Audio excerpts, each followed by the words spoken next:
नाजरीन, मैं हूं उस्मा खान रूमी और आप देख रहे हैं प्रोग्राम नया दौर। नाजरीन, मौलाना फजल रहमान ने इंतखाबी नताइज मुस्तरद करते हुए अपोजिशन में बैठने का ऐलान कर दिया है। उन्होंने कहा कि अब फैसले ऐवान में नहीं मैदान में होंगे।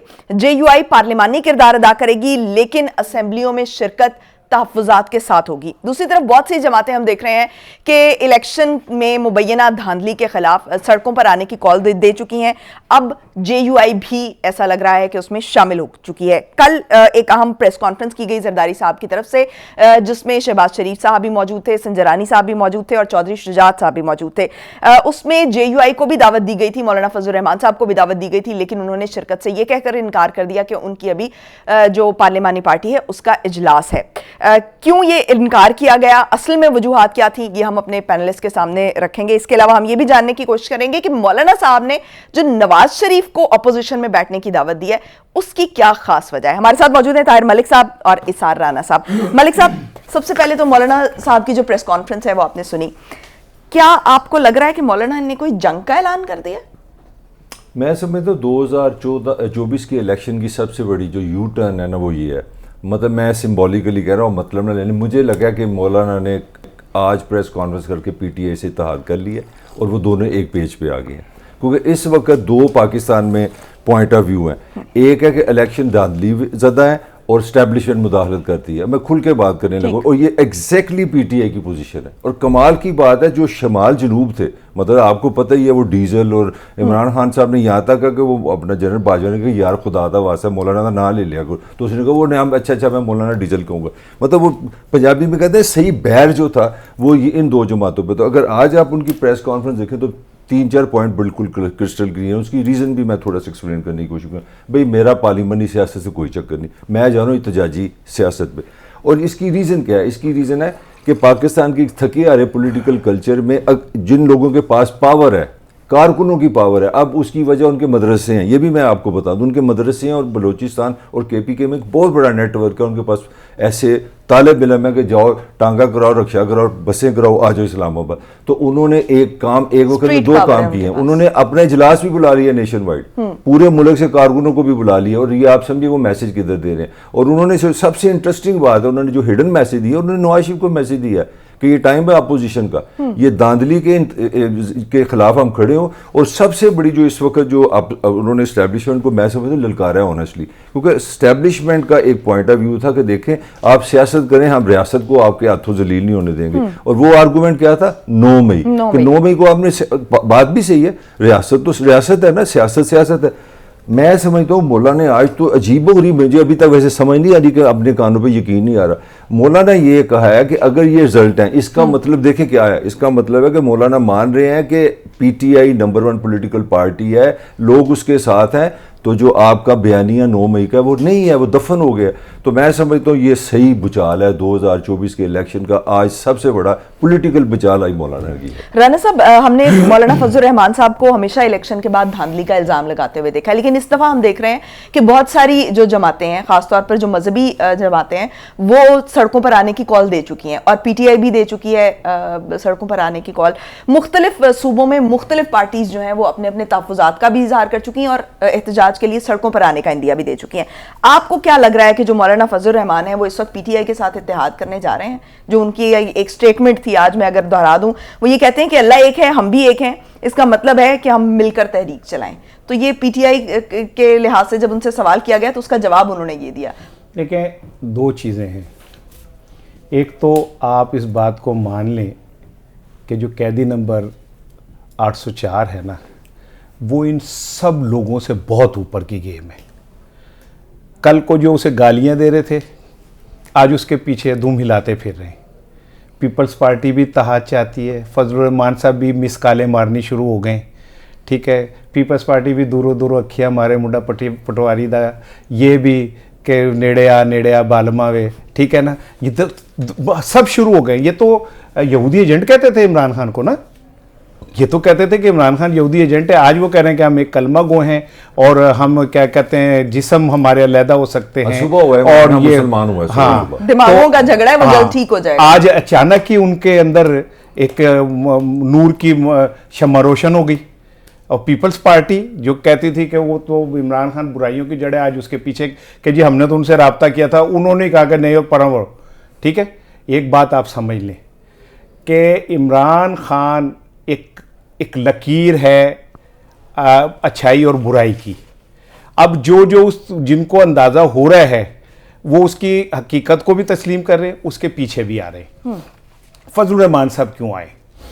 अगर फजलुर रहमान साहब जीत जाते, उनका बेटा जीत जाता, उनका दूसरा बेटा जीत जाता, उनका समधी जीत जाता, तो शायद इलेक्शन में बेईमानी ना होती और उन्हें भी ना देखें। राजे मंजियाँ चराइयाँ ते डोली लै गए ने खेड़े। ये बेचारे कभी जाते थे अमरीकी सफ़ीर को कहते थे कि जी मेरे उस पर ना जाएं, ये उस पर मैं अंदर बड़ा लिबरल हूँ, आप चाहे मेरे साथ पतंगे उड़ा लें, आप चाहे मेरे साथ लिडो खेल लें, मुझे सदर बना दें। सदर बना दें, ठीक है ना। वो कौन सी लीक्स थी वो आपने पढ़ी होगी उसमें ना। फिर ये विकी लीक्स में, ठीक है, फिर उसके बाद ये दर दर सजदे करते रहे कि मुझे सदर बना दें। अब जब उन्होंने कहा कि मैं, और तो अब निगोशिएट क्यों नहीं कर रहे? क्योंकि कल कॉन्फ्रेंस में ये इन्होंने उन्हें शिरकत की दावत दी, लेकिन उन्होंने निगोशिएट करना भी मुनासिब नहीं समझा। मैं उसकी रीजन बताऊं। देखें, ये बात आप भी मानेंगे, मलक भी, इमरान खान का जब बहुत हवाओं पे था ना, और वो लंदन भाग गए थे, चे गवीरा साहब और शहबाज शरीफ साहब डिग्गियों में बैठ के मुलाकातें कर रहे थे, मौलाना Fazlur Rahman was the person जो खड़ा हो गया था, जिसने वो इमरान खान को खड़े होकर चैलेंज किया था। यानी जिसने गेम बनाई, आपने उसे उठा के मक्खी की तरह दूध में से निकाल के, और कल वो शहबाज शरीफ साहब फरमाते रहे उज़मा के सदर मुमलिकत साहब, सदर साहब जरदारी को, यानी तो मुनाफकत की इंतहा देखो यार इन लोगों की। जरदारी साहब ने क्या कहा था, एक मिनट, जरदारी साहब ने तो कहा था कि अगर अब मैंने नवाज शरीफ के साथ इत्तेहाद किया तो मुझे अल्लाह भी माफ नहीं करेगा। तो बच्चू, अल्लाह तो तुम्हें माफ नहीं करेगा, अल्लाह तो नहीं अब तुम्हें माफ करेगा। तुमने अल्लाह को गवाह करके कहा। ये बिलावल कह रहे थे ना, मैं तो अब नवाज शरीफ साहब, मेरा भांजा कहता था, मैं तो आपके लिए यहां पे अस्पताल बनाऊंगा, जब वो इलेक्शन लड़ रहा था। तो अब वो कह रहे कि जी वो तो सारी सियासी बातें थी। अच्छा, राना साहब हमारे साथ इस वक्त मौजूद हैं जमीयत उलमा इस्लाम फे के रहनुमा कामरान मुर्तज़ा साहब। कामरान मुर्तज़ा साहब, बहुत शुक्रिया आपके वक्त का। कामरान मुर्तज़ा साहब, ये जो आज की जो प्रेस कॉन्फ्रेंस है उससे हम क्या समझें कि जो JUI फे है वो क्या PTI के साथ इत्तेहाद करने पर राजी हो जाएगी? धांधली वाला मामला चूंकि इकट्ठा है, दोनों का मामला इकट्ठा है, बल्कि बहुत सी दीगर जमातें भी इनके साथ हैं, तो क्या आप उनके साथ मिलकर चलने को इस मामले पर तैयार हैं? देखिए, बहुत कबल इस वक्त बात है। अभी वो सारी पूरी तलखियां, वो सारे जो हमारे नाम जो किए जाते थे, वो अभी तक खत्म नहीं हुई। ये एक मामले पे इंसिडेंटली इत्तेफाक है इस बात पे कि इलेक्शन में धांधली हुई है, यकीनन हुई है। ये आपको भी पता है, ये मुझको भी पता है, ये पाकिस्तान के उस बच्चे को भी पता है जिसने अब थोड़ा सा जो ना सोचना समझना सीख लिया। तो ये इस तरह से नहीं चलेगा। Enough is enough.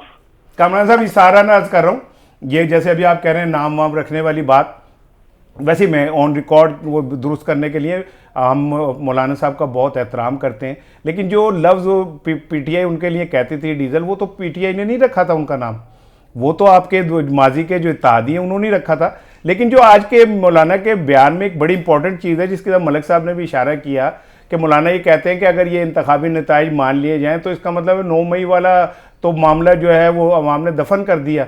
तो मौलाना साहब तो बहुत बड़ा एक स्टांस ले रहे हैं और PTI के बिल्कुल साथ ही खड़े हो गए आके, बल्कि वो तो आज PTI कैसे लग रहे थे, तर्जुमान के तौर पे बात कर रहे हैं। तर्जुमान नहीं है, मगर ये नैरेटिव जो है ना वो एस्टेब्लिशमेंट ने वो खुद दफन किया है। कम से कम अगर ये इलेक्शन फर्ज कर लेते हैं कि दुरुस्त हैं, फर्ज करते हैं 1 मिनट के लिए, तो फिर पब्लिक ने इसको रिजेक्ट कर दिया, तो फिर पब्लिक ने रिजेक्ट कर दिया तो फिर अवाम ही जो है ना वो अल्लाह के बाद असल हाकिम है।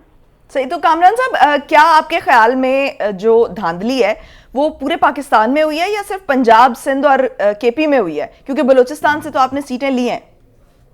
सीटें ली हैं, सीटें इतनी सीटें अगर आपने जेब में रखनी है और बाकी दे दें, और उसमें भी जो है ना वो आपको जो है वो आधा जिंदा रखें आधा मुर्दा रखें, उसमें भी आप पे केसेस करवा दें उन लोगों से जो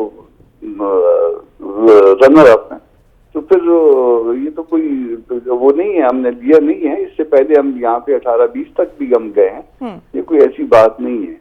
धांधली हुई है, और ऐसी धांधली हुई है, इस वक्त गुलिस्तान बंद है सारा, हर सड़क के ऊपर एहतजाज हो रहा है, सिंध में सड़कों पे एहतजाज हो रहा है।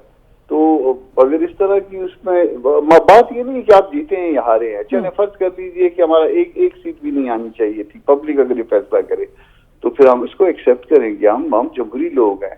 मगर अगर आप जो ना सारा रिजल्ट जो ना वो ले जाए, रातों रात ले जाए, जहाँ पे जो जगह दुखती है उसको पता होता है कि उसको जख्म किसने लगाया। तो अच्छा कामरान साहब, आप कन्विंस हैं, कामरान साहब आप कन्विंस है कि धांधली हुई है। मेरा अब आपसे सवाल है कि जो इत्तेजाजी टोन थी आज उनकी, इससे क्या मुराद है? मतलब वो सड़कों पे आने का कह रहे हैं, धरने का कह रहे हैं, कोई कैंपेन कह रहे हैं, वो इत्तेजाज से क्या क्या अंडरस्टैंडिंग है आपकी?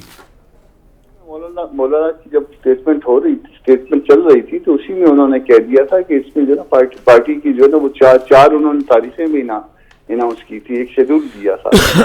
इन तारीखों में जो है वो हम फला जगह जाके उनकी जो सूबाई मजलिस आमला है उनके साथ मिलके बाकी जो है ना प्रोग्राम सेटल कर लेंगे।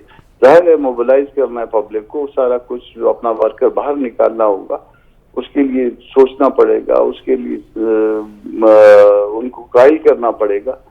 इससे पहले भी यकीनन हमने ऐसा किया था, मगर वो नताइज जो होने चाहिए थे वो नताइज हासिल नहीं हो पाए। तो अब कायल करके और मेरा ख्याल है आ जाएंगे। अगर आप कहते हैं कि फुसफुसा का एहतजाज हो तो ये तो अच्छा वो नहीं है। अच्छा कामरान साहब, एक आखिरी सवाल ये है कि आपने मौलाना फजल रहमान साहब ने जो है वो नवाज शरीफ को अपोजिशन में बैठने की दावत दी है, खुसूसन नवाज शरीफ को ये दावत क्यों दी गई है? नवाज शरीफ के साथ हम दोस्ती निभाना चाहते हैं ताकि ऐसा ना हो कि ये नून लीग का इक़्तिदार का आखिरी दौर हो। अच्छा अच्छा अच्छा, ठीक, बहुत शुक्रिया। कामरान मुर्तज़ा साहब हमारे साथ मौजूद थे। राना साहब, ये तो उन्होंने कहा कि हम तो दोस्ती निभाना चाहते हैं, इस वजह से नवाज शरीफ साहब को दावत दे दी है, लेकिन हम दूसरी तरफ देख रहे हैं कि शहबाज शरीफ साहब जो उनके भाई हैं उनको वज़ीर आज़म नॉमिनेट कर दिया गया है, और नून लीग की तरफ से किया गया है, नवाज शरीफ साहब की तरफ से किया गया है, और मरीम नवाज को वज़ारत आला का, पंजाब की वज़ारत आला का उम्मीदवार के तौर पर भी देखा जा सकता है। तो फिर ये कैसे दोस्ती निभाने के, क्या वो उनके अगेंस्ट जा सकते हैं और इनके साथ बैठ सकते हैं? देखें, क्या कोई ऑप्शन है? आप खातून हैं और ख़वातीन को बहुत शौक़ होता है वो ऑनलाइन शॉपिंग का तो अमूमन ये देखा गया है कि आप मंगाते कुछ हैं, डब्बा खोलें तो कुछ निकलता है। इन लोगों के आप कॉलो फेल का तजाद देखें। मलिक साहब ने भी एक दफ़ा इस पे बात की कि आपने करोड़ों रुपए लगा के अरब रुपए के लगभग कैंपेन चलाई, कौम को नवाज दो, कौम को नवाज दो, कौम को नवाज दो, और विचो कड़िया की कौम को शहबाज पकड़ा दिया आपने। जैसे आप कोई मंगाते हैं पार्सल और वो आईफोन बुक होता है और बीच में से 33-36 निकल आता है, ठीक है ना। तो आप तो बड़े शद्दोमत से कह रहे थे कौम को नवाज दो जी, और खुद आके जब नवाजने की बारी आई तो आपने शहबाज शरीफ पकड़ा दिया। क्यों पकड़ा दिया?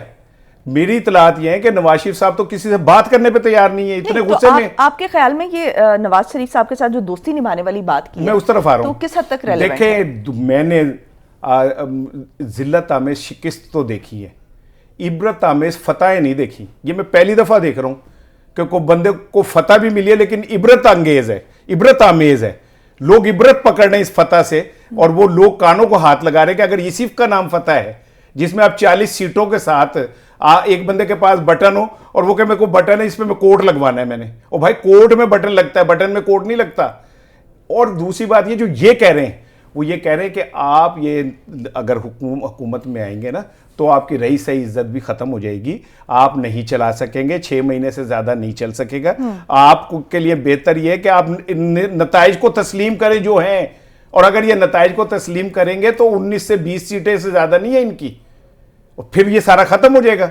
तो मौलाना फजल रहमान साहब ने तो अपनी चेतावनी इन तक पहुंचा दी, ठीक है ना। और आज उन्होंने जो मैंने उनसे जुमला कहा था मलिक साहब, तो आप देखें कि उन्होंने इलेक्शन कमीशन के ऊपर भी इल्जाम के ये नाहल है, वो तो सीधे एस्टैब्लिशमेंट के सामने आ ठीक है गए ना। और ऐसा लग रहा है कि वो आज पीटीआई के साथ बिल्कुल ऐसे खड़े मैंने ओपनिंग में आपको ये कहा, मैं थोड़ी सी आपको अंदर की बात, आप मौलाना मेरे ख्याल में जो एज ग्रुप है उसमें पॉलिटिकली एक्सपीरियंस टाइम वाइज आप उनसे डिसएग्री कर सकते हैं, he is a very very deep man. तो ये इसका आपका सवाल बनता है कि उन्होंने बहुत अच्छा दोनों का आपका डिस्कशन किया कि वाई नवाज शरीफ, अब मैं अब आपको बताता हूँ वाई नवाज शरीफ। हुआ ये है कि नवाज शरीफ तो बिल्कुल, बल्कि अगर आप शहबाज की प्रेस कॉन्फ्रेंस सुन लें 2-3 दिन पहले इलेक्शन से पहले, तो ही वॉज वेरी क्लियर कि जी सादा मेजॉरिटी होगी तो भैन आएंगे, नहीं तो फिर मैं आवांगा। मैंने गलत तो नहीं ना कहा। Exactly. अब देखें, मैं अंदर की कहानी सुनाऊं। इस मुल्क के जो ताकतवर हैं उन्होंने एक आइडिया पे काम किया। उन्होंने कहा यार ठीक है, बहुत होगी, लड़ाइयाँ शड़ाइयाँ ख़त्म करो, हम 5 साल आपको तंग नहीं करेंगे, हम आपको स्टेबिलिटी देते हैं, आप इकोनॉमिक स्टेबिलिटी लेके आए। उसमें काम किसने आना था? पीपल्स पार्टी ने। पीपल्स पार्टी ने इस पे बड़ी देर से काम शुरू किया हुआ था। Bilawal was hitting constantly Nawaz Sharif चौथी दफ़ा वज़ीर आज़म नहीं बनने देंगे, नहीं बनने देंगे, क्योंकि उसको पता था अल्टीमेटली प्लान क्या है ताकतवरों का कि यार सबको इकट्ठा करो। मैं आपको पक्की खबर दे रहा हूँ। अच्छा, अब जब सब ने ये सोच लिया कि नवाज शरीफ, उन्होंने कहा जी देखें, अगर आप चाह रहे हैं कि हम मिलजुल के पाकिस्तान को आगे लेके जाएं और इकॉनमी को नंबर 1 रखें, तो हमारी भी एक शर्त है कि बड़े भाई बाहर करो। तो ये बात जो है ना, नवाज शरीफ को आउट कराया। और दूसरा, नवाज शरीफ ने थोड़ा सा भड़क लगाने की कोशिश की, तो राणा साहब जैसे सियाने बंदे ने कहा यार तुसी अपना फार्म 47 देखे 130 का मियाँ साहब मैं नहीं देखा। उन्हें उस पर 11 सिफर हैं, 11 लोगों ने एक वोट नहीं लिया। तो मलिक साहब, बातें तो ये भी गर्दिश में है कि जितने भी पार्टीज के सरबराहान हैं जो 70 से ऊपर चले गए हैं, उन सबको जो है वो जरा साइडलाइन कर दिया जाए। शहबाज भी 70 से ऊपर है। शहबाज के वो 2 साल है, वो भी 70 सेकंड नहीं, तो मैं नंबर सिर्फ पॉइंट दे रहा हूँ। अब Shahbaz Nawaz is in anger, वो गुस्से में है। इसीलिए आप देखो, उन्होंने मुस्लिम लीग नून का लफ्ज़ इस्तेमाल नहीं किया, उन्होंने शहबाज शरीफ का लफ्ज़ इस्तेमाल नहीं किया, अपने इत्तेहादी का लफ्ज़ इस्तेमाल नहीं किया। उन्होंने मैसेज दिया है नवाज शरीफ को कि देखो ये तुम्हें, उन्होंने बड़ा अल्लाह ट्रैप में पीपल्स पार्टी लिया। देखिए पीपल्स पार्टी का ट्रैप भी बड़ा खूबसूरत है। उन्होंने सारे आइनी ओहदे मांग लिए। आइनी ओहदे का क्या मतलब है? 5 साल के लिए हमारी गारंटी है। सदर भी 5 साल के लिए, सेनेट भी 5 साल के लिए, कौमी असेंबली का स्पीकर भी 5 साल, और उन्होंने पंजाब का भी गवर्नर मांगा है, वो भी 5 साल के लिए। हुकूमत 5 मिनट में जा सकती है। तो और विफाकी काबीना का सेकंड टेन्योर में, पहले टेन्योर में हम नहीं लेंगे, सेकंड टेन्योर में हम उसका हिस्सा इसीलिए मौलाना ने पर्सनल हिट किया नवाज शरीफ को कि भाई घर में तुम गुस्से में बैठे हो, आज वो मेरे साथ गुस्से में लड़ते हैं। ये वजह उसकी। अच्छा, मुझे जरा ये भी क्लियर करें कि जो मौलाना फजल रहमान इस वक्त सड़कों पर आने का इंदिया दे रहे हैं, क्या वो वाकईतन इस पोजीशन में है कि ये जो सारी जमातें अगर वाकई सड़कों पर निकल आईं तो फिर क्या सूरत हाल होगी? क्या इसको हम थोड़ा सा पास्ट में 1977 का जो PNA का इस तरह से एहतजाज हुआ था, ये तहरीक चली थी, क्या उस तरफ जाता हुआ देख रहे हैं? नहीं, वो कुछ और चीज थी। जो कौमी इत्तेहाद था ना, वो कुछ और चीज थी। हाँ, अब से उस तरह से ऑपोजिशन आपको सड़कों पर नजर आ रही है? 2-3 महीने पहले वही पोजीशन थी। उस टाइम जुल्फकार अली भुट्टो अकेला था, फजलुर रहमान के वालिद मोहतरम मियां नवाशी साहब के रूहानी का अबू, फिर क्या कहते हैं ANP वाले, ये सारे एक तरफ थे। अब भी इमरान खान एक तरफ था, फजलुर रहमान, नवाज शरीफ, पीपल्स पार्टी, ये सारे एक तरफ थे। सूरत हाल वही थी। लेकिन फिर मैं वही बात कह रहा हूं कि वो जो कैदी नंबर 804 है, उस पर अल्लाह मेहरबान है। अल्लाह ताला उस पर इस सतह पे मेहरबान है कि आप उसे जितना दबाते हैं वो उतना उभरता है, जितना कुचलते हैं वो उतनी ताकत से बाहर आता है, जितने उस पर मुकदमे बनाते हैं वो उतना सुरखरू होता है, जितना आप उसे जंजीरों में बांधते हैं वो उतना आजाद होता है, जितना इन लोगों को लेवल प्लेइंग फील्ड देते हैं ये उतने रुस्वा होते हैं, जितना इनकी मदद करते हैं उतना ये बेदस्तुपा हो जाते हैं। उसकी रीजन क्या है? उसकी रीजन ये कि एक वक्त आता है कि अच्छाई और बुराई का फैसला होना होता है और वो होके रहता है। अब जितनी फैसिलिटी मियां नवाज शरीफ साहब को दी रियासत ने, मलक को दी होती तो ये इंडिया का इलेक्शन जीत जाता। तो मलिक साहब, क्या आप भी इसको अच्छाई बुराई के तनाजुर में देखते हैं? ये जो रोमांसिज्म है ना राणे का, इसी ने मरवाया इमरान खान को। बस मरवाया कि वो याद देखो ना, और 2 साल में एक कामयाबी दिखा। क्या कामयाबी नहीं है? फजलुर रहमान पीछे आ रहे हैं, ये कामयाबी नहीं, पीपल्स पार्टी पीछे आ रही है, कामयाबी नहीं है ये। आज पूरा पाकिस्तान मान रहा है कि हां इलेक्शन, पूरा पाकिस्तान मान रहा है कि इलेक्शन में बेईमानी हुई, पंजाब पूरा पाकिस्तान कह रहा है कि इलेक्शन कमीशन में तुम्हारी हुकूमत नहीं बात करो, पंजाब में तुम्हारी हुकूमत नहीं बांध रही, अपोजिशन के लिए लड़ाइयां कर रहे हो। मुझे एक चीज बता दो, 2 साल में जो अचीव किया इमरान खान ने, एक चीज बता दो मुझे स्वाय मकबूलियत के, मुझे बताओ क्या अचीव किया यार। मुझे तो ये जो रोमांस तुम में हमारे दिमागी है कैफियत तो नवाज शरीफ एक बराबर नजर आ रही है, जिन्हें सामने लिखा हुआ नजर नहीं आ रहा, पूछी जा रही है कि अपनी मुरम्मत कराओ। ये इस जैसे बंदों ने मरवाया इमरान खान को, पूछो किस तरह। वो चीज नजरियात होते हैं, मकबूलियत होती है, अखलाक होता है, 2-3 हदीसें भी डाल देते हैं। एक था जुल्फकार अली भुट्टो, वो जी जिंदा है, आज भी जिंदा है, और जिंदा सामने जरदारी बैठा है, वो जिंदा कितने गया? जिंदा को मरे भी कुछ 40,000 साल हो गए, 2.5 साल काल कोठरी में रहा, 2 बेटे दोनों मर्डर, एक बेटी वजीर आज़म वो भी मर्डर, ये जिंदा है भुट्टो। तो एवं उन्हें भुट्टो बनाते चक्कर जिन्हें, he is consistently under pressure. कहाँ से उसको बचा था? अदालतों से बचा है, फेडरल हुकूमत से बचा है, सूबाई हुकूमत से बचा है, इलेक्शन किया, पूरे 2 साल मुझे एक अचीवमेंट दिखा दे। इन्होंने ऐसे उसको जज्बाती किया होगा जी, छा गया कल हम एक और चीज भी तो डिस्कस कर रहे थे ना कि ठीक है वो पार्लियामेंट में जो सीटों के साथ एक इक़्तिदार संभालना चाहिए था, इतने पॉपुलर होने के बावजूद वो नहीं संभाल सकते, लेकिन दूसरी तरफ हम इलेक्टेबल्स वाली सियासत और एक खास निजाम के खत्म होने की भी बात कर रहे थे कि वो एक अचीवमेंट एक यार आपकी तो ये हालत है कि आप जमात इस्लामी से इत्तेहाद नहीं रख सकते। कल आपने जमात इस्लामी से बैठे ना, आपको कोई पॉलिटिकल सेंस है ना, आप किसी से बात करते हैं, आज जमात इस्लामी आकड़ गई है। जमात इस्लामी कहती है कि भाई ये कभी हुआ है कि तुम केपी में हमारे साथ इत्तेहाद करो, इत्तेहाद होगा तो सारी जगह होगा, फिर तुम इत्तेहाद करोगे तो हमारे साथ करोगे, साथ दूसरी पार्टी लो। 12 घंटे की तो उसमें पॉलिटिकल विजडम नहीं है। ये उसका कल की कारकर्दगी है, ये उसको उठाते जा रहे हैं, मरवत बने वो जी फौरन फेसबुक में हमारे 150 सारे लाइक्स आ जाए, जज्बातियत पैदा कर दे। मुझे बताओ ना इस इलेक्शन में क्या अचीव किया है इमरान ने? अब अगर इसे कहने कि ये खामोशी इख्तियार कर लेना, चलो मैं 2 मिनट मेरी बात सुनने दे। मलक और मलकू में यही फर्क है। मलक यहाँ बोल के हमेशा बिस्त होता है, मलकू एक गाना गा के ना दुनिया का मकबूल तरीन सिंगर तो बन जाता है। अब बोले जाएगा, पता है इसे, पता है कि अब मैं ये बीच में टांग नहीं अड़ाएगा, तो इसे पता है कि अब ये मुझे भिगो के मारेगा। नहीं, अब ये इसे पता है कि भिगो के मारेगा मुझे, इसलिए बोलने नहीं देगा, नहीं बोलने देगा। अच्छा राना साहब मुझे बताए ना, ये केपी में जेआई के साथ जो इत्तेहाद वाला मामला है ना, वो मुस्लिम लीग नून वाला मीडिया सेल का है कि छुट्टी जाओ इश्तिहार, छुट्टी जाओ, नवाज दो, ठीक है ना, नहीं बोलने देगा। ये देखने वाले सब समझते हैं इस बात को कि ये सारा नहीं बोलने देगा। मैं हमेशा मौका देता हूँ इसको रोने का। लेकिन वो ये भी समझते हैं कि सारा ना फिर भी बोल लेंगे। सुन लेना, मेरी सुन ले कि मैं जब ये बोल रहा होता ना, मैं बड़े मजे ले रहा होता हूँ इसके, क्योंकि एक ही जबान में करता हूँ, वो पॉलिटिकल विजडम की है। दूसरी तरफ कह रहा होता है कि हाँ उसने देखो इलेक्टेबल्स को भी फारिग कर दिया, हाँ उसने इलेक्शन का माहौल ही बदल दिया, हाँ वो फजलुर रहमान भी उसके पीछे आ गया, हाँ जमात इस्लामी भी पीछे आ गई, हाँ वो जेल में बैठा हुआ शख्स, एक ऐसे शख्स जिसको बिल्कुल आजादी थी, उसको उसने मॉडल टाउन के अंदर बंद करके रख दिया कमरे के अंदर। हाँ उसे पॉलिटिकल विजडम नहीं है जी, वो पॉलिटिकल विजडम नहीं है, लेकिन आज पूरा पाकिस्तान उसके पीछे खड़ा है। पॉलिटिकल विजडम नहीं है, फजलुर रहमान जैसा मुखालिफ कह रहा है कि जी इमरान खान का बयानिया ठीक था। पॉलिटिकल विजडम नहीं है, पीपल्स पार्टी कह रही है सीते उन्होंने कैसे सानू रल जाते, उन्होंने सानू छिटकाल देती। पॉलिटिकल विजडम नहीं है कि नवाज शरीफ लंदन से जो चल के आया था आज वो एक कमरे का कैदी होकर रह गया। पॉलिटिकल विजडम नहीं है, शहबाज शरीफ आज मजबूर होकर नवाज जरदारी को कह रहा है सदर मुमलिकत साहब, उदी पॉलिटिकल विजडम नहीं की, उसने इन सबको उल्टा के रख दिया। पॉलिटिकल विजडम नहीं है, मुझे ऐसा मरवाओगे और मरवाओगे उसको। मरवाओगे क्या? एक मिनट ठहरिए जी, ठहरिए, बस जुमला सुन ले। ये जो ये जुल्फकार अली भुट्टो की बात करते हैं ना, दुनिया के अंदर जितने भी हीरोज हैं, वो कोई भी बंदा कब जिंदा रहने के लिए नहीं आया, हमेशा के लिए मौत याद रहती है। जरदारी दे के गया भुट्टो तुम्हारा, बचा गया उसमें से, जरदारी निकला, नहीं बोलने देगा, बात ही नहीं करने देगा, जरदारी निकला, बोलने नहीं देगा। उसे पता है शोर डाला हुआ है, भुट्टो जिंदा है, जरदारी ने क्या किया? हाँ जी बोलो, आगे करो, ये निकला भी। वो कह रहा है आप बोलो, ये बोलेगा तो मुझे बिस्त करेगा। नहीं आप बोले, नहीं उससे कह बोल ले, जरा बोल ले जितना बोल ले। चलो उसने रोल लिया। मुझे लगता है आप दोनों ने नहीं बोला, मैं ब्रेक ले लेती हूँ। ब्रेक पे जाएंगे नाज़रीन, ब्रेक फंसाएंगे और मैं सवाल ये रखूंगी कि जिस लचक का मुजाहरा आज मौलाना फजल रहमान साहब की तरफ से किया गया है, क्या अगर ये वाकई पीटीआई के साथ चलने का इंदिया दे भी देते हैं तो क्या पीटीआई की तरफ से ये लचक का मुजाहरा किया जाएगा? Stay tuned.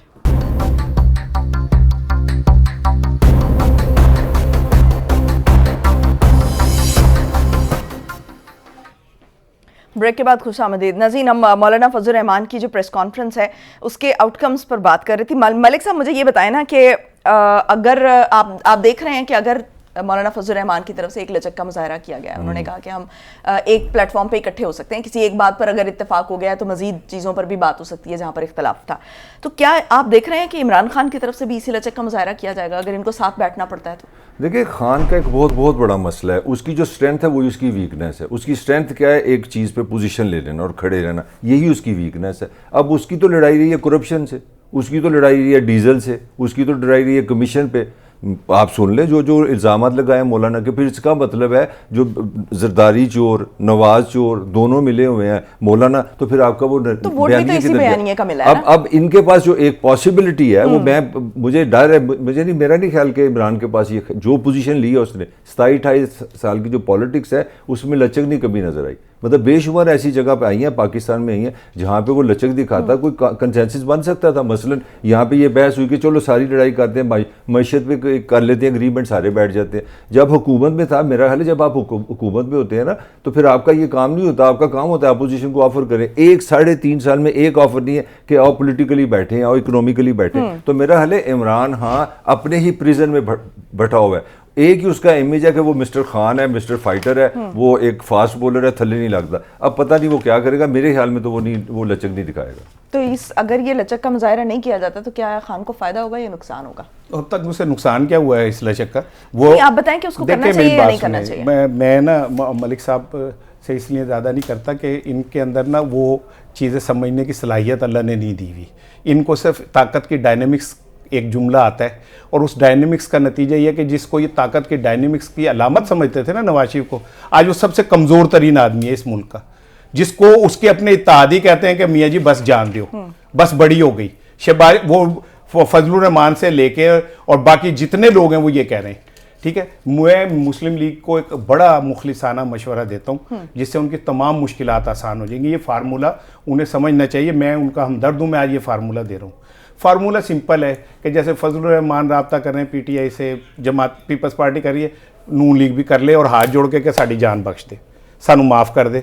ठीक है, और भाई असी तेरे जोगे नहीं गए, हम तेरे बराबर के नहीं है भाई, तू जेल में बैठ के तूने हमारे साथ जो बंदर किला खेल दिया है, ठीक है, बस बड़ा हो गया, हमें माफ़ कर दे।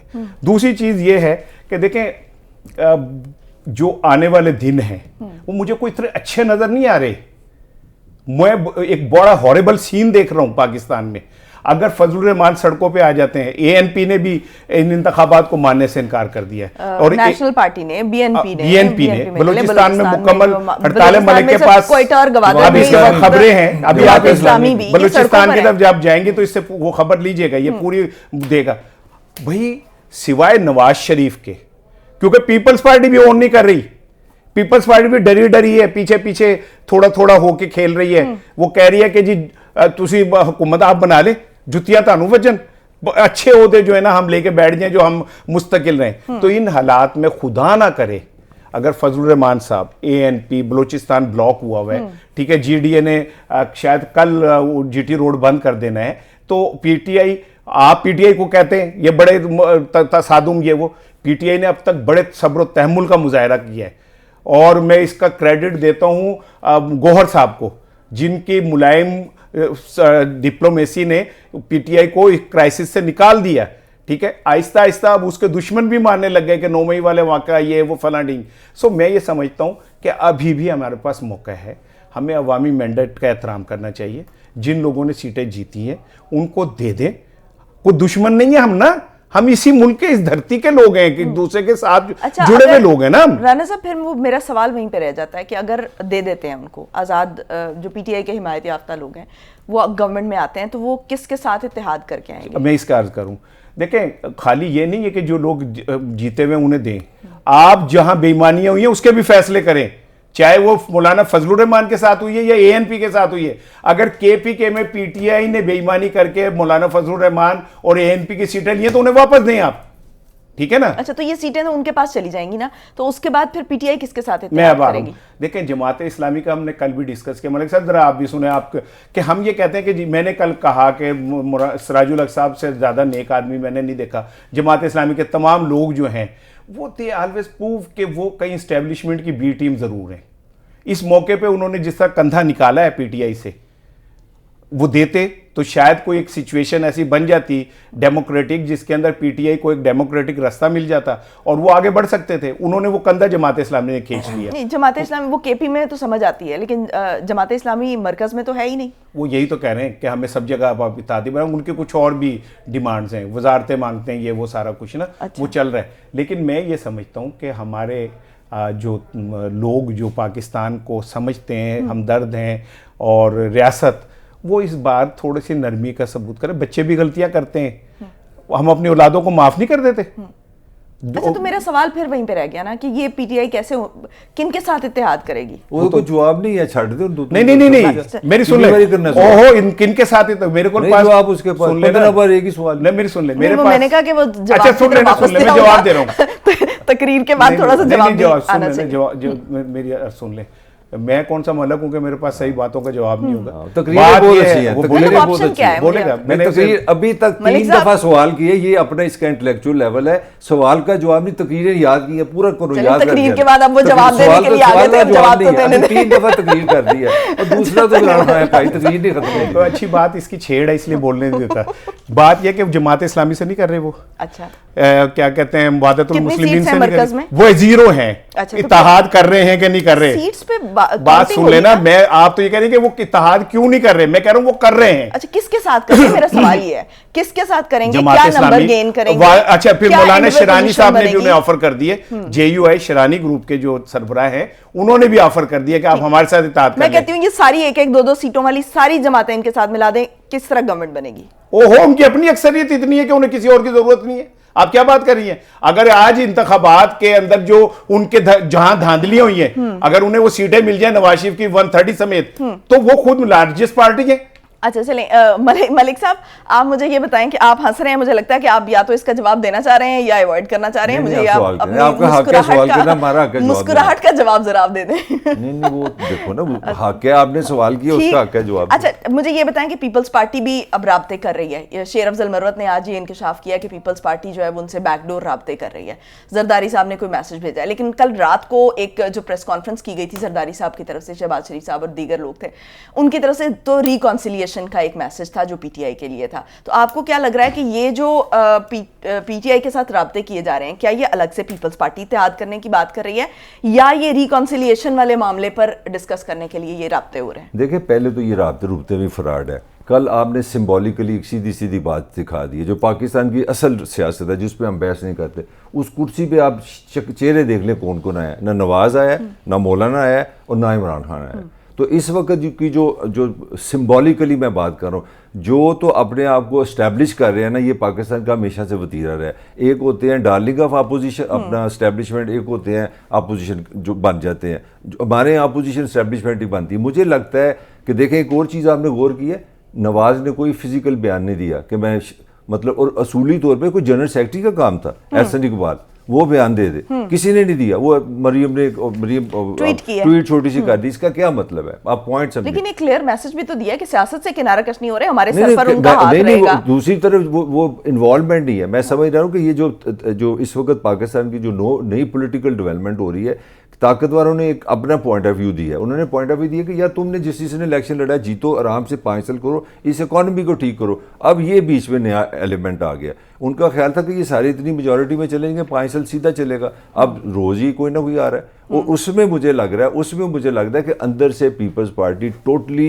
एक पेज पे एस्टैब्लिशमेंट के साथ। अच्छा, ये कोई राब्ता नहीं कर रहे, कोई इनका मसला नहीं है। यानी वो रिकॉन्सिलिएशन वाला मामला है। देखिए, इस वक्त विनिंग सिर्फ एक पार्टी है, पूरे पाकिस्तान में एक पार्टी है जिसके मोजे लगी, बाकी सब पार्टियां रो रही हैं। ये मैं अपनी कॉमन सेंस से आपको, एक पार्टी है जो जीत गई है। सबसे इनका एक ही मसला होता है, इनकी एक ही डार्लिंग है, वो सिंध। वो तो पहले जेब में चला गया, कहानी गई मुख, किला गया ठूक, बाकी है क्या? बाकी अगर इनको सदर मिलता है तो तोहफा है। सारी चीजें सारी। बलोचिस्तान में सुन ले क्या हो रहा है। बलोचिस्तान में इनकी 11 सीटें हैं। मौलाना क्यों खा रहा है? मौलाना इसलिए एक तरफ गुडी हो रहा है, 6 बंदों को इन्होंने हिट कर लिया। और किसी टाइम आप सुन लेंगे कि वो पीपल्स पार्टी में शामिल हो गए। 17 वो हो गए, नून आपके साथ है 17 और 10 का 27। बलोचिस्तान भी आप ले गए, सिंध आप ले गए। और मैं जो पहले भी आपको बात करी, ये पाकिस्तान की सबसे, मैं समझता हूँ, चलाक किस्म की मुतालबात है कि सारी आईनी ओहदे मांग लो। आईनी ओहदे से मुराद है कि जब तक 5 साल है एक बंदा नहीं हिलेगा। तो गन पॉइंट पे कौन रहेगी? नून रहेगी। तो इस सिचुएशन में मैं समझता हूँ ये पीपल्स पार्टी का कोई पीटीआई की तरफ से राब्ता नहीं। उनको पता है ताकत का सरचश्मा अवाम नहीं है। भुट्टो ने भी कहा था, पुत्र भी मरवाया, धी भी मरवाई। जरदारी को ये बात समझ आ गई है, जरदारी ने अपने पुत्र को भी नहीं बिठाया। अब सबसे बड़ी point, where was Bilawal yesterday? Bilawal भी नहीं था। तो जरदारी ने टोटल अपना, वो कहते हैं, पाकिस्तान कबूल कर लिया, ताकत और मैं हम मिलकर प्यार करेंगे। तो प्रैक्टिकली तो फिर जरदारी साहब की सियासत प्रिवेल करती है ना, मुफाहमत वाली। ऐसे ही है पाकिस्तान के अंदर। आप इसे मुफाहमत की सियासत कहते हैं, मैं इसे मुनाफकत की सियासत कहता हूँ, जिसके अंदर आप मुफादात के लिए कहीं पे भी कुछ भी कर सकते हैं। और जरदारी साहब से बेस्ट आपको बंदा नहीं मिलेगा। लेकिन इसके बावजूद भी उन्होंने, देखें, मैं बहुत अरसे से ये कह रहा था, अपने इस प्रोग्राम में बार बार कहा कि मैं नहीं समझता कि मियां नवाज शरीफ साहब वज़ीर आज़म बन सकते। अपने इस प्रोग्राम में मैंने बार बार कहा कि वो नहीं बनेंगे, और वक्त ने ये साबित कर दिया। उसकी वजह ये कि मियाँ साहब अपनी सियासी इनिंग खेल चुके और मियाँ साहब अब उन्हें चाहिए ये है कि एक रिटायरमेंट वो लें। ठीक है, वो क्या होता था जी, कोई खिलाड़ी जब रिटायर होता था तो उसके हर्ट नहीं वो जो मैच होते एजाज कराईदा सी, बड़ा एक मशहूर जुमला सी, एक फिक्र होता है, एजाजी मैच ही होता है। हाँ, उनके एजाज में बेनिफिशरी जलसा कराया जाए और वो उसमें मैं पीटीआई को भी रिक्वेस्ट करूंगा कि मीनार पाकिस्तान भर दें, तो इनसे तो नहीं भरा जाएगा, तो उनके एक बेनिफिशरी जलसा करा के उन्हें अलविदा कहा जाए कि बस आपने सियासत कर ली। क्योंकि जो ये सब कह रहे हैं इंक्लूडिंग जरदारी, इंक्लूडिंग मौलाना फजल रहमान, वो ये कह रहे हैं कि मियां जी जान दो। लेकिन बात तो आप बिलावल वाली कर रहे हैं ना। बिलावल ने कहा था कि ये जो जितने बड़े हैं इस किस्म की जो सियासत है उसको साइडलाइन हो जाना चाहिए। बिलावल की तो मेरा भांजा है, मैं उसको सीरियस नहीं लेता। वो मेरा प्यारा प्यारा सा मासूम सा लाडला सा भांजा है, वो उसकी ख्वाहिश है, ठीक है, वो मेरा अनोखा लाडला है, खेलन को मांगे चांद, लेकिन मुझसे चांद अभी नहीं मिलेगा। अभी चांद जो है वो मॉडल टाउन की छत पे उतरा है, अब कितने दिन उतरा है ये मुझे नहीं पता। लेकिन जो बात मलिक साहब बार बार कह रहे हैं और मैं बार बार उसकी तरदीद कर रहा हूँ ना, कि ये जो ताकत की डायनेमिक्स है ना, ये कुछ चंद दिनों की फतह नहीं होती। फतह अल्टीमेट फतह का नाम है, जो आप तारीख में लिखवा जाए कि हाँ मैं फातेह था। ये ना हो कि भगोड़ों की तरह चंद दिन जीत के और उसके बाद तख्त के ऊपर तो मोहम्मद शाह रंगीला भी बैठ गया था, वो ऐसी कौन सी बात है। ठीक है, लेकिन लोगों ख्वारजम शाह को याद रखते जो एक दिन भी तख्त पे नहीं बैठा था।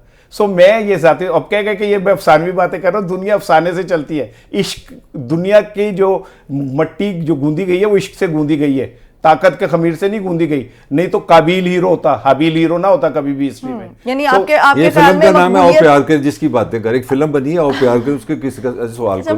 नहीं, मलिक भी एक फिल्म बना रहा है मियां साहब के साथ कि मैं मंजी कितने डावा थे, मैं केड़े पासे जाऊं। फिल्मी बातें सारी मकबूलियत है वो प्रिवेल करेगी लॉन्ग टर्म में, लेकिन जो पत्ते सही खेलना है वो इतना इंपॉर्टेंट नहीं है। वो शायद वक्ती तौर पे आपको फायदा दे लेकिन लॉन्ग टर्म में फायदा नहीं दे। साबित हो गया। तो क्या एक्चुअली प्रिवेल करता है? देखिए असल में पावर कॉरिडोर्स में, पावर पॉलिटिक्स, पावर के अपने मैकेनिक्स हैं, सियासत के अपने मैकेनिक्स, वो सारी बहस अपनी जगह हम एक मिनट के लिए रोक लेते हैं, जो इसकी मेरी बहस चलती रहती है। मैं एक सिंपल आपको बात कर दूं, पाकिस्तान की जो आज की रियलिटी है ना, आप पावर से आ जाए, वोट से आ जाएं, आप दाएं से आ जाए, बाएं से आइए, आसमान से आइए, मान लिया आप इस्लामाबाद बैठ के, आप लाहौर में बैठ के, अल्टीमेट ऑफ परफॉर्मेंस का टाइम है। आज आपकी टेक्सटाइल की जो लोग हैं उन्होंने हुकूमत को लिख के दे दिया कि जनाब फर्दर गैस महंगी करने का मतलब है आप एक्सपोर्ट से भी ले, ठीक हो गया। बिजली आपकी जितनी महंगी है इसमें इंडस्ट्री चल ही नहीं सकती। जब इंडस्ट्री नहीं चलेगी तो इसका मतलब है बेरोजगारी आएगी। जब बेरोजगारी होगी और 60% नौजवान का आप होपलेस कर रहे हैं। मैं समझता हूँ ये बातें टॉक शो के लिए तो बड़ी अच्छी बातें हैं, हम जो सारी बातें कर रहे हैं कि वो उससे मिल जाए उससे मिल जाए, मगर एक बात मैं आपको बिल्कुल 100% कॉन्फिडेंस से बता रहा हूँ, चैलेंज सबसे बड़ा जो जिन है ना पाकिस्तान का, वो है बेरोजगारी, वो है गुर्बत और लोगों की फ्रस्ट्रेशन।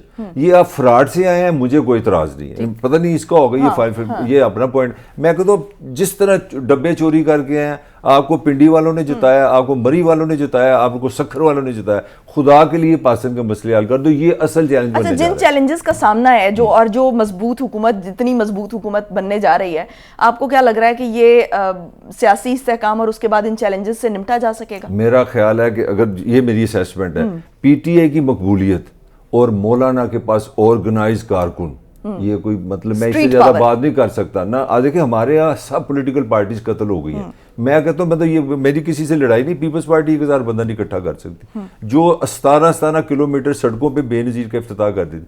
नवाज शरीफ रह गया है, फिजिकल खत्म हो गया काम, पाकिस्तान के लोग बिल्कुल डी इंटरेस्ट है।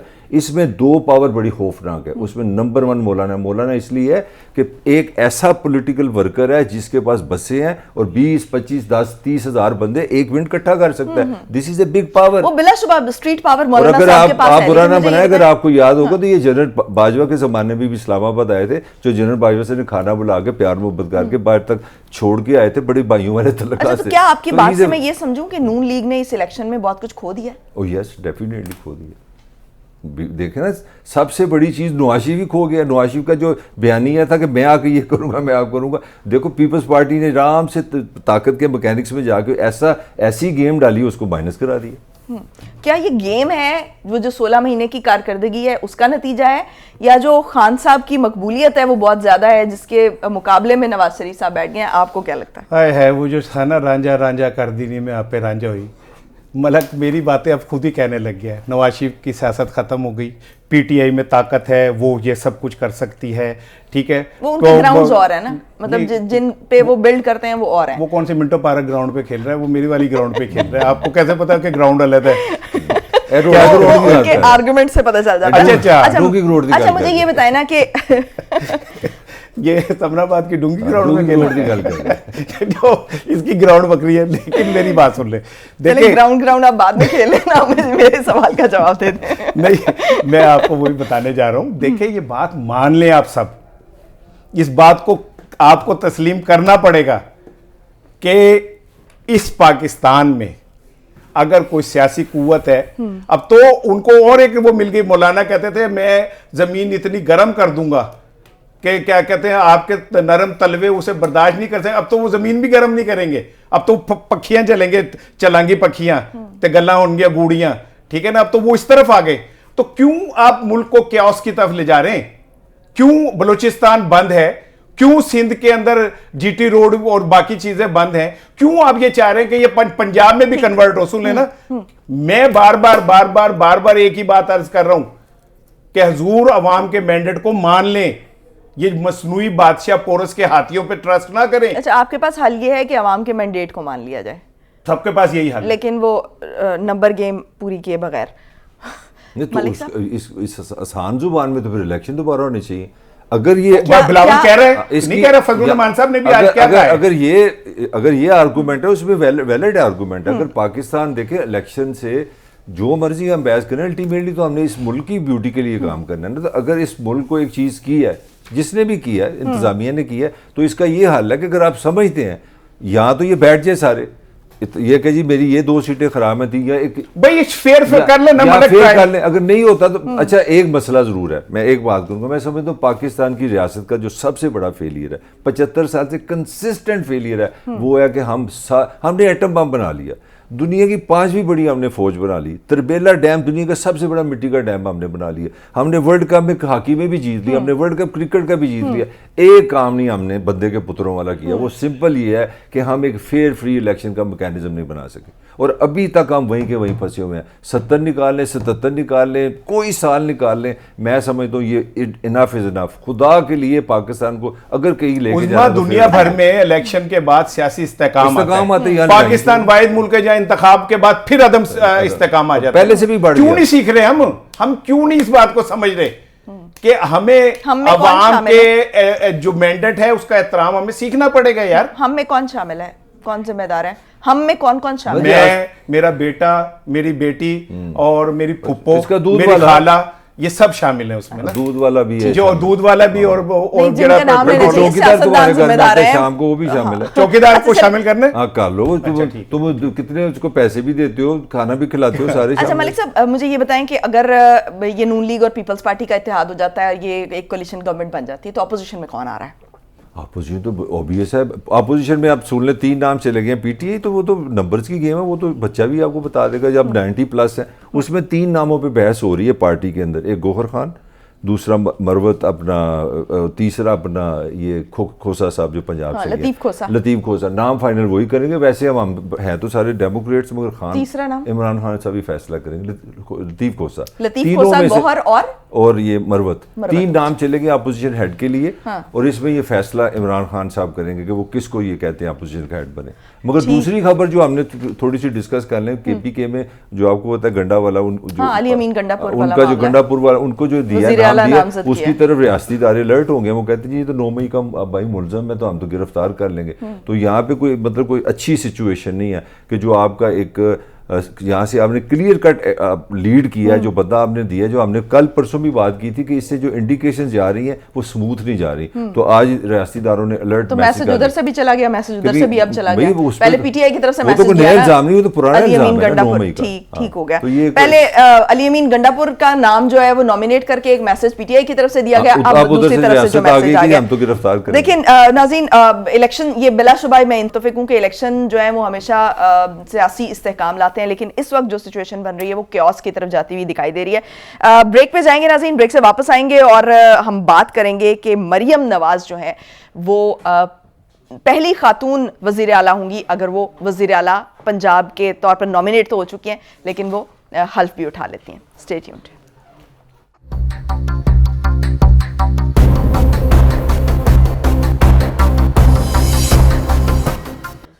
ब्रेक के बाद एक मरतबा फिर से खुशामदीद नाज़रीन। पाकिस्तान की सियासत में ख़वातीन का किरदार जो है वो मर्दों के मुकाबले में बहुत कम रहा है। मुल्क की पहली और अब तक की जो वाहिद खातून वज़ीर आज़म थी वो बेनज़ीर भुट्टो थी, और अब जो दूसरी खातून का नाम आ रहा है वो वज़ीर आला पंजाब के तौर पर मरियम नवाज़ का नाम आ रहा है, और पंजाब की तारीख़ में ये पहली खातून वज़ीर आला जो हैं वो होंगी, और पहली मरतबा ये रुकने कौमी असम्बली और सूबाई असम्बली जो है मुंतखब हुई हैं। मलिक साहब, क्या मतलब है मरियम नवाज़ को अगर आप वज़ारत आला की सीट पर देखते हैं तो इससे एक पॉजिटिव इम्पैक्ट आएगा, पॉजिटिव मैसेज आएगा? बीइंग अ वुमेन तो एक पॉजिटिव मैसेज आएगा ऑब्वियसली कि सियासत में हमारा एक किरदार पॉलिटिकली हम नॉन पॉलिटिकल हो जाते हैं। चलिए अब सीएम तो सीएम ही होता है ना। हमारे यहाँ हमें एक प्राइड है पाकिस्तान का। आपने मोहतरमा का जो नाम लिया, बेनज़ीर मुस्लिम वर्ल्ड की पहली प्राइम मिनिस्टर है, वर्ल्ड रिकॉर्ड है ये पाकिस्तान के पास। मैं इसलिए इसको बड़ा एम्फोसिस करता हूँ कि हमारे यहाँ एक जहरीला प्रोपेगेंडा है जी कि वहाँ पे औरतों के साथ ज्यादती होती है, लोग मर्द का माशरा है, मारते पीटते हैं। मतलब आप हमारे सामने बैठी है, मेरा हाल हम ऐसे ही खूबसूरत इंसान है जिस तरह सारे हैं, उसमें ये एक बड़ा पॉजिटिव बात है। क्योंकि इसलिए मैं कह रहा हूँ कि पंजाब जिसका नाम है वो पॉपुलेशन में फ्रांस इंग्लैंड से ज्यादा है। मैं आपको बताऊं तो शायद मेरा हाल पंजाब अगर वैसे गिने तो 10-12वें नंबर पे आ जाता है यार। अब 11 करोड़ लोगों की नुमाइंदगी अगर खातून करेगी तो ये बहुत अच्छा बात। तो ये तो पॉजिटिव है। अब मैं थोड़ा सा इसमें चैलेंजेस भी हैं। इसमें चैलेंजेस ये है कि एक इमेजेस होते हैं, कुछ चीज़ें होती है सच में होती हैं, कुछ होते हैं इमेजेस। इस मीडिया वर्ल्ड में ना, मैं पूरी दुनिया में बात करूँ, image has become a new issue कि आपकी परसेप्शन क्या है, ये कहा जाता है आपकी परसेप्शन क्या है। तो एक पता नहीं अपना रियलिटी में शहबाज शरीफ क्या है। शहबाज शरीफ की एक परसेप्शन बन गई जी मिस्टर स्पीड, पंजाब में बड़ी तेजी से काम किए। मैं समझता हूँ क्योंकि मोहसिन नकवी ने आया नैले पे दैला, वो परसेप्शन जो थी ना मिस्टर स्पीड की, ये था जर्नलिस्ट। क्योंकि मैंने काम भी किया मोहसिन के साथ, ही वॉज माई बॉस, माई जो ही ओन्स ए मीडिया कंपनी। तो मैंने उसमें एक चीज़ देखी, वो जो स्पीड थी ना दफ्तर में कि उस रिपोर्टर को भेज दो, ये काम कर दो, ये ब्रेकिंग न्यूज़ दे दो, ये कर दो। तो वो एक फितरत होती है आम साफियों में, क्योंकि जिसने मैनेज करना है 24 आवर काम करना है। और आपको इस चीज़ का पता नहीं, ये मीडिया का ऐसा बिजनेस है कि ये ब्रेक नहीं होती, कोई छुट्टी नहीं होती, कोई संडे नहीं होता, कोई रात नहीं होती। तो मेरा मोहसिन नकवी ने जो एक बहुत बड़ा चैलेंज क्रिएट कर दिया ना मरियम के लिए, वो ये कह दिया कि एक मिस्टर स्पीड है, चाचा जी हैं, और ऊपर एक दादाजी भी आ गए। मोहसिन ने जिस स्पीड से काम किया उसको चैलेंज, मुझे डर है कि वो शायद ना कर पाए, वो स्पीड को मेंटेन ना कर पाए। अच्छा, यानी आप वो चैलेंजेस देख रहे हैं, चैलेंजेस देख रहे हैं आप मरियम नवाज के लिए। क्या आपको लगता है कि एज ए चीफ ऑर्गेनाइजर भी काम किया, सोशल मीडिया को लीक किया, एक मुजाहमत का और मुफाहमत का एक मिक्सचर समझी जाती है, मुजाहमत का इस्तारा भी समझी जाती हैं, और किसी हद तक वो अपने उसमें लचक भी लाती हैं और मुफाहमत भी लेकर आती हैं, तो एक नवाज शरीफ वाली सियासत की झलक उनमें दिखाई देती है। आपको क्या लगता है कि पंजाब में वैसे ही चैलेंजेस का सामना है जैसे मलिक साहब ने अभी बात की है? देखिए, मुझे कल मेरे एक मुस्लिम लीग के दोस्त हैं, उनका एक मैसेज आया है कि मुस्लिम लीग विफाक में और पंजाब में हुकूमत बना रही है, और साथ उन्होंने नीचे एक शेर मुझे लिखा कि इन बारिशों से दुश्मनी अच्छी नहीं फराज, कच्चा तेरा मकान है कुछ तो ख्याल कर। तो मैंने उन्हें कहा कि मेरा मकान कच्चा नहीं है, किराए का है। इसीलिए अभी आपने उनको दोस्त अनाउंस भी कर दिया। मैंने उन्हें कहा कि नहीं, सियासी इख्तिलाफ का मतलब दुश्मनी कहीं भी नहीं होता। मतलब मैं दुश्मन थोड़ी है, हम तो इकट्ठे ही हैं। अभी चाय भी इकट्ठे पियेंगे, बाहर निकल के गप्पे भी मारेंगे। सियासी इख्तिलाफ था मैंने, जी मैंने इसे सीरियस नहीं लिया आपकी बात को, मैं बहुत कम सीरियस लेता हूँ आपकी बात। अच्छा, तो दूसरी चीज़ ये है, देखिए मरियम के लिए सबसे पहले तो मैं ये समझता हूँ कि एक बाप के तौर पे मैं समझता हूँ कि मरियम एक प्राउड डॉटर है, जिसने अपने बाप के साथ खड़ी हुई, मुश्किल तरीन वक्त में अपने बाप का अलम थामे रखा, और फिर उसने उस क्राइसिस से निकाला अपने दबंग अंदाज में। नवाज शरीफ क्राउड पुलर नहीं है, मरियम क्राउड पुलर है अब, क्योंकि उन्हें अवाम की नब्ज का पता है कि मैंने कहाँ क्या बोलना है। उन्होंने डायरेक्ट इमरान खान को जैसे चैलेंज किया, वो चैलेंज ही तो उनका उस शनाख्त बन गई। सो मैं मेरी जाती राय में कि ये एक बड़ा, मेरे लिए मैं कम से कम इस हद तक तो समझता हूँ कि एक खातून के तौर पे मरियम ने एक खवातीन के लिए एक role model, political role model और जद्दोजहद का रोल मॉडल के तौर पे सामने ही। वैसे अगर बड़ा मजा है अगर पीटीआई किसी सीट से सनम जावेद को जिता के और अपोजिशन लीडर बना दे पंजाब की, तो जरा बहुत दोनों में अच्छा मैच पड़ेगा। अच्छी बात ठीक है। है। तीसरी बात यह है कि कैबिनेट भी सारी फीमेल बन जाए तो वो कैसा है? नहीं, हाँ, तुम्हें भी बुर्का पहन के बैठ जाएंगे, ऐसी कौन सी बात है? 50% भी आ जाए सारी कर दो यार, इतना मर्दों ने रूल किया, खवातीन उनको भी मौका मिलना उन्हें भी चाहिए। बारी आनी चाहिए। मेरा ख्याल है कई खवातीन सही मर्द हैं, बल्कि बीबी मेरा बीबी अपना जो ख्याल है, थी वो सही मर्द थी। मैं तो एक टेस्ट मर्दों की तरह ये, खड़ी ये आप एक खातून को, खातून की एग्जांपल भी एक मर्द के साथ दे रहे हैं। आप कहें कि वो सही दलेर खातून थी। एक खातून की स्ट्रेंथ औरत मर्द से ज्यादा होती है। मलिक की बात सुन ले, मैं फिर मेरे जेन में एक और आइडिया, अगर एक साल हम ये भी कानून बंद है, मर्द सारे पर्दा करेंगे, वो दुपट्टा हमें भी समझ आए औरतें क्या चीज, अच्छा डंडा करके पर्दे पे रोक, किस चीज का शिकार होती है। मर्दों पे एक साल का पर्दा कर दो और सारी कैबिनेट फीमेल कर दो। नहीं, लेकिन वैसे तो जब आपको कहने में अगर आप मर्दों की तरह बिहेव करें और एक मोटरसाइकिल पे चार को बिठा के चलाना पड़े, आपको लग पता जाएगा। तो बिठा लेंगे, जब आपको आदत हो जाएगी तो आप बिठा लेंगे, जब आप ये करने पे आएंगे तो आप ये भी कर लेंगे। मरियम साहब जो बात कर रहा था ना, देखें इस इलेक्शन ने एक और बड़ी पॉजिटिव चीज सामने लेके, मरियम साहिबा, ठीक है, रेहाना डार, डॉक्टर यास्मीन राशिद, आलिया, सनम जावेद, ठीक है, वहाँ पे केपीके से वो खातून क्या नाम है जो जीती भी हैं, वो शानदाना गुलजार, ये खवातीन सामने आई हैं और इनका बहादुराना रोल सामने आया है। ये बड़ी बात है कि इनका रोल बहादुराना सामने आया है। लेकिन जब मरियम वजीर आला बनेंगी तो उनके लिए हालात को इतने साजगार नहीं होंगे। उसकी रीज़न क्या है?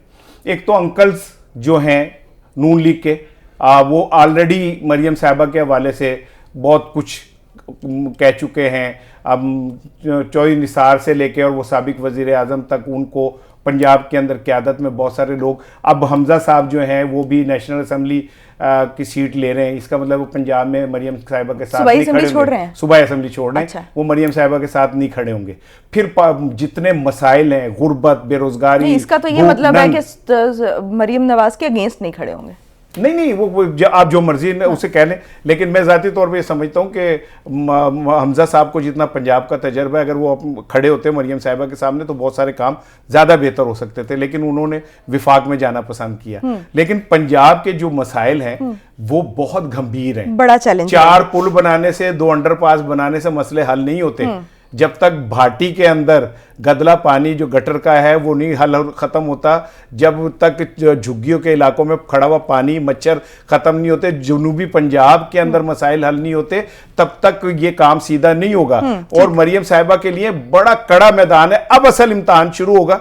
अल्लाह करे कि वो कामयाब हो जाए, मेरी तो दुआएं हैं, मैं यही कह सकता हूँ। लेकिन उनके वालिद वज़ीर आज़म रह चुके हैं, उनके 3 बार के वज़ीर आज़म हैं, जो शहबाज शरीफ साहब हैं वो 1 बार के वज़ीर आज़म भी हैं और वज़ीर आला घर की लौंडी इक़्तिदार उनका।